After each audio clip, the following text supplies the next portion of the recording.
চাপা একটু হাত চালিয়ে কর, বেগুনটা তাড়াতাড়ি দে। তোর মেজ দাওয়া ডালের সঙ্গে বেগুন ভাজা না পেলে মুখে ভাতই তুলতে চায় না।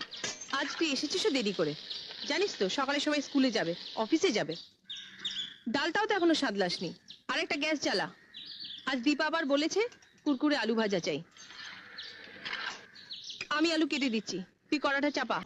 চাপা দি, ওর জন্য একটা মাছ ভাজা তুলে রেখেছো তো? না বাপু, ভুলে গেছি। বড় বৌদিও আজ আমাকে মনে করিয়ে দেয়নি। সব আমি ঝুলে দিয়ে দিয়েছি। অত তাড়া দিলে কি সব মনে থাকে? আর কটা দিন অপেক্ষা করো, পুজো আসছে। মা দুর্গার কাছ থেকে 8টা হাত আমি ধার চেয়ে নেব।